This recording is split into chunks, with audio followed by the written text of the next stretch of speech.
ప్రత్యక్ష గుడారము 3 భాగాలని నేను జ్ఞాపకం చేశాను కదా. రెండో భాగంలోకి వస్తున్నా. రెండో భాగములో 3 ప్రాముఖ్యమైన వస్తువులు మనం చూడొచ్చు.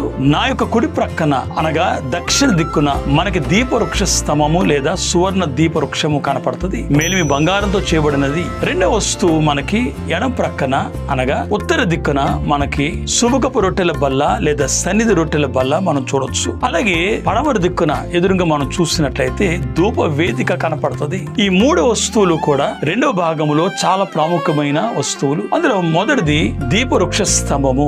దీపము అనగానే గమనించండి, దేవుడు వెలుగై ఉన్నాడు అని మనం జ్ఞాపకం చేసుకోవాలి. కాబట్టి దీపవృక్ష స్తంభము పైన ఉన్న దీపములు 7 ఏకాండముగా వెలుగుతూ ఉండాలి. ఈ 7 దీపములు 7 ఆత్మలకు సాదృశ్యము. 7 దీపములు ప్రజ్వలిస్తూనే నిత్యం ఉండాలని మీకు జ్ఞాపకం చేస్తున్నా. మన ప్రభువైన యేసుక్రీస్తునకు ఈ దీపవృక్షము సాదృశ్యము కనుక యేసు ప్రభు ఇలాగ మాట్లాడారు కదా, నేను వెలుగై ఉన్నాను అని. గనక ప్రియమైన దేవుని పిల్లలారా, ఆయన జీవపు వెలుగు, ఆయన శాశ్వతమైన వెలుగు, ఆయన వెలుగై ఉన్నాడు గనుక మహిమకరమైన క్రీస్తును జ్ఞాపకం చేసే చక్కటి వస్తువు ఈ దీపవృక్షము అని మీకు జ్ఞాపకం చేస్తున్నా.